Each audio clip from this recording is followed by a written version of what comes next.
जय श्रीमन नारायण।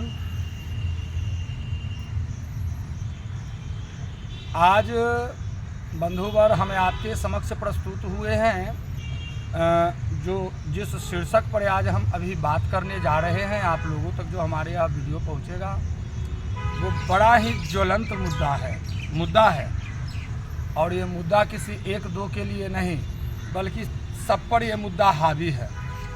तो क्या है? आज के शीर्षक हमने रखा है लाचारी। लाचारी मतलब तो आप समझ रहे हैं, लाचारी का कोई बिचारी नहीं होता है। आखिर यह लाचारी शब्द आया कहाँ से? लाचारी का मतलब होता क्या है? लाचार मतलब होता क्या है? लाचार कौन होते हैं? लाचार कैसे हो जाते हैं? इसी पर थोड़ा सा हम लोग बात करेंगे। चूँकि यह बात जो है, यह शब्द जो है बड़ा गंभीर है। यदि आप इसकी गहराई में जाएंगे, जो मैं अभी बातें बताऊंगा, यदि उसके आप गहराई में जाएंगे तो आपको समझ में आएगा कि ये तो स्वयं से ही उत्पन्न हुआ है। ये कहीं से कोई दिया नहीं है, गिफ्ट नहीं किया है हमें या आपको। ये स्वयं से ही उत्पन्न हुआ और स्वयं ही इसका भुक्तभोगी है और दुनिया को दिखा रहे हैं कि मैं लाचार हूँ। बंधुवर, हमारे वेदों ने, हमारे शास्त्रों ने, हमारा सनातन धर्म जो इतिहास है, उन इतिहासों ने हमारे जीवन को 4 भागों में बांटा। कितने भागों में? 4 भागों में। धर्म, अर्थ, काम और मोक्ष। इसको ऐसे समझिए, लड़कपन यानी बचपन जिसको कहते हैं, उसके बाद किशोरावस्था जो एकदम जवानी के दहलीज तक के आ जाता है, उसको किशोरावस्था कहते हैं। फिर उसके बाद जवानी जिसमें प्रौढ़ा भी आता है थोड़ा, और उसके बाद आता है वानप्रस्थ यानी वृद्धावस्था। तो जिस तरह से इन 4 वर्णों में बांटा गया हमारे जीवन को, तो वेदों ने भी 4 चीज़ें ही बताई। उन चारों चीज़ों को बताया गया क्रमशः धर्म, अर्थ, काम और मोक्ष। बंधुवर, हमने पिछली कई वीडियो में यह बताया है, बताने का प्रयास किया है सरल भाषा में, जो आप लोगों तक समझे कि धर्म क्या है, अर्थ क्या है, काम क्या है और मोक्ष क्या है।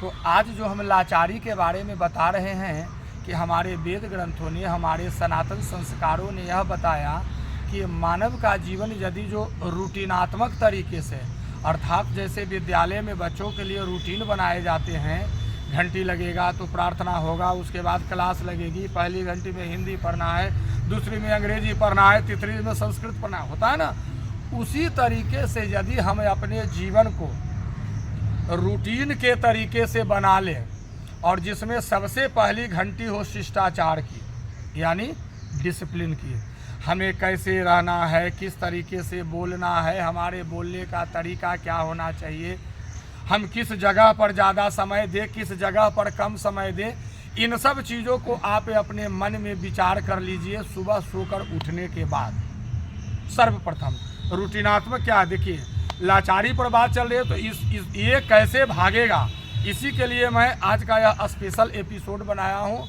जो कि आप लोगों तक पहुँचे और आप लोग इसको गहराई से समझें।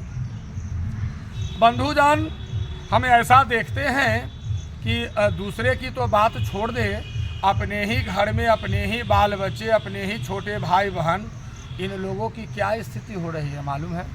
आप जानते होंगे। आज जो क्लास 5 का यानी 5वीं कक्षा का पढ़ने वाला छात्र जो है या छात्रा जो है, यानी लड़का या लड़की जो है, वह पूरा जानकारी रखता है, जितना जानकारी आपको और मुझे नहीं है। महसूस करते हैं ना? अगर नहीं करते हैं तो कीजिए।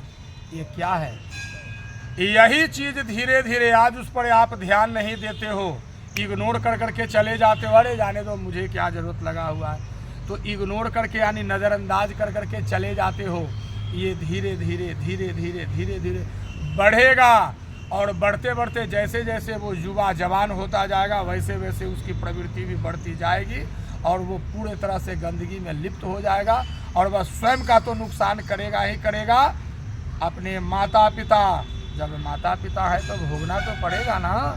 यदि आपके संतान कुछ गलत करते हैं, इसीलिए बताया जाता है कि शुरुआती दौर में ही यदि आप उस पर नकेल कसते हैं, लगाम कसते हैं, लगाम लगाते हैं, बागडोर को अपने हाथों में रखते हैं, तो वो कहीं इधर उधर नहीं जाएगा। लेकिन यदि आप ये सोचकर छोड़ देते कि हाँ बेटा है, अरे तो बेटा है तो किसी का गर्दन काट लेगा, नहीं ना।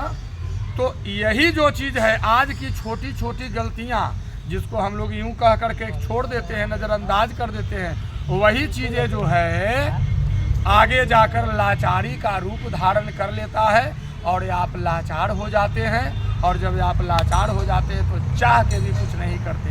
बंधुजन, अभी हमारे समाज में 95% यानी 95% स्थिति यही है और लोग इसी दौर से गुजर रहे हैं। जरा सोच लो, ये 2024 चल रहा है, ये 2024 का जब ये हाल है तो 2029 और 2030 और 31 का क्या हाल होगा, है ना।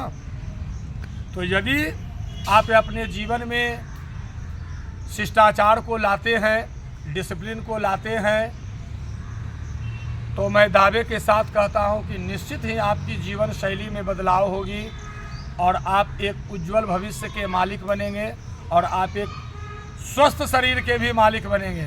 क्योंकि धर्म के बारे में भी यह कहा गया है, शरीर मांद खलु धर्म साधनम, अर्थात स्वस्थ शरीर ही धर्म का साधन है। तो शरीर में स्वस्थता, तो शरीर की स्वस्थता के लिए भी हमने पिछली कई वीडियो में योग, प्राणायाम, व्यायाम आदि आदि चीज़ों को मैं बताता हूं। और मैं अब अपने आने वाले अगले वीडियो में, अभी जो लोग जिम जा रहे हैं ना, अब जिम वाले भैया कहेंगे कि बाबा आप हमारा जिम भी ले रहे हैं। नहीं नहीं, ऐसी कोई बात नहीं है। मैं जिम के टिप्स को आपको यहीं पर बताऊंगा, घर पर ही बताऊंगा कि आप जिम का जो आप करते हैं, जिम में वहाँ जा कर के सैकड़ों हज़ारों रुपए बर्बाद करते हैं या जो करते हैं, उसके बाद में भी हासिल नहीं हो पाता। यदि आप घर पर भी करेंगे उस चीज़ को तो निश्चित रूप से आप स्वस्थ भी रहेंगे और उससे जो आपका शरीर में उभार आएगा वो सॉलिड आएगा। सॉलिड का मतलब होता है प्योर, ठीक है ना। वो पाउडर खा करके नहीं, उसमें प्योरिटी आएगी। तो अब हम अगली वीडियो जब हम डालेंगे तो उसमें व्यायाम से संबंधित जो आपका होगा क्या, घर पर रहकर जिम कैसे करें, ये शीर्षक रहेगा। ठीक है, फिर मिलते हैं एक अगले अंक में। और ये जो लाचारी की बात जो मैंने बताई है, ज़रा इस पर विचार कीजिएगा। यदि विचार नहीं कीजिएगा तो फिर आपका भी कोई विचार नहीं करेगा। इन्हीं सब शब्दों के साथ जय श्रीमन नारायण, हर हर महादेव, बम बम भोले।